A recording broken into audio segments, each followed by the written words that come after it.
Tumsifu Yesu Kristo. Ndugu mtazamaji wa Kiparapara Seminari Online TV, karibu tutafakari ujumbe wa Baraza la Maaskofu Kwaresma ya mwaka 2026 unaosema kwamba ndugu, msichoke kutenda mema. Leo tutatafakari sura ya pili ya ujumbe huo inayosema kwamba matendo mema katika maandiko matakatifu kama ushuhuda wa imani. Mababa maaskofu wanatuandikia katika sura hii ya pili kwamba matendo mema yameandikwa na kuratibiwa vyema katika maandiko matakatifu, na ni kwa namna gani kila yalipoandikwa katika maandiko matakatifu yalionyesha jinsi gani imani iliweza kudhihirishwa na wale watu wanayotenda matendo hayo. Na katika sura hii ya pili mababa askofu wamegawanya sura hii katika vipengele vitano. Kipengele cha kwanza ni kwamba matendo mema ni nafasi ya kumweka Kristo katika maisha yetu. Kupitia matendo mema tunamdhihirisha Kristo katika maisha yetu ya kila siku. Pale tunapotenda matendo mema, Kristo anaonekana katika maisha yetu ya kila siku.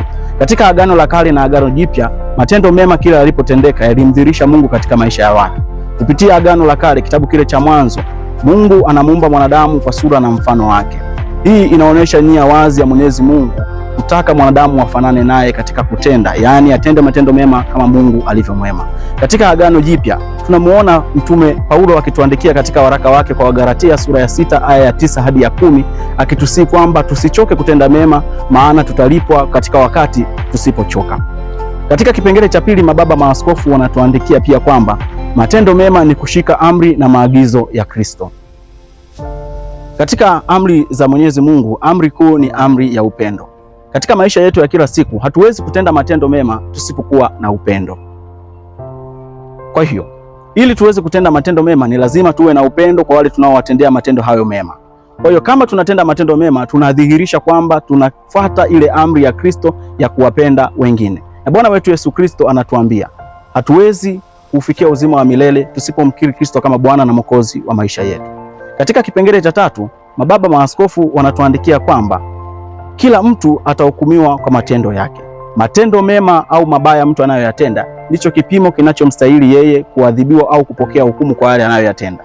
Matendo mema ya kila siku yanamkaribisha Kristo katika maisha yetu na yanatupa nafasi ya sisi kuhukumiwa kama wana wapendwa wa Mungu. Matendo mabaya yanatuweka mbali na Mungu, yanatufanya tuwe mbali na uso wa Mungu.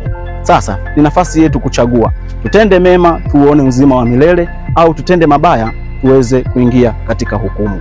Kipengele cha 4 ni kwamba matendo mema ni ushuhuda wa imani.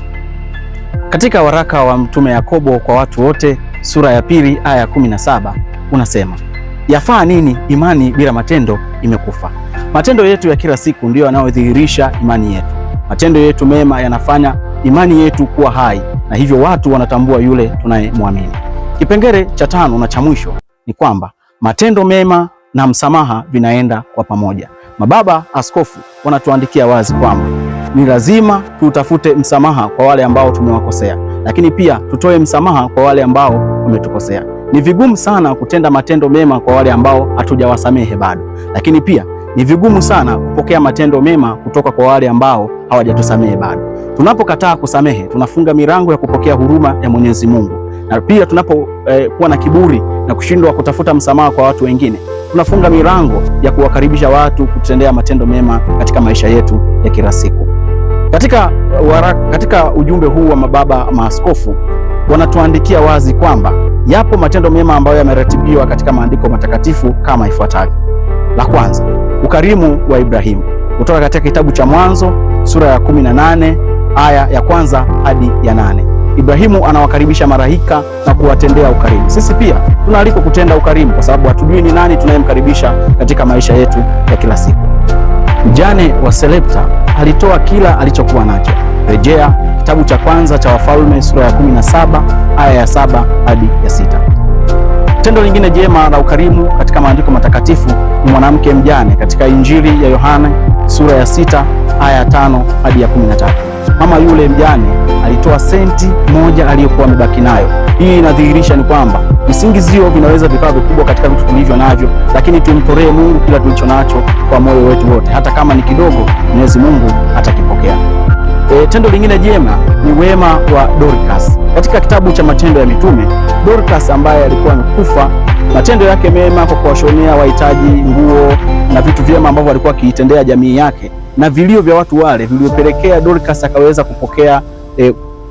kupokea ufufuko kutoka katika wafu kupitia mitume wa Bwana wetu Yesu Kristo, hasa Mtume Petro. Lakini pia tendo jingine jema ni mwanamke Msunani kutoka katika kitabu cha pili cha Wafalme sura ya 4 aya ya 8 hadi ya 37.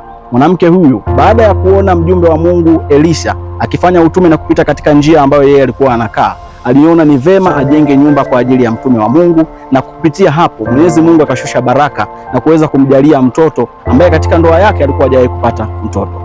Katika sura hii ya pili ya ujumbe wa Baraza la Maaskofu Katoliki Tanzania kwa resma hii ya mwaka 2026 wanatuasa, ndugu, msichoke kutenda matendo mema, maana kupitia matendo mema Mwenyezi Mungu atawalipa kadiri ya matendo yenu hayo mema. Msifu Yesu Kristo.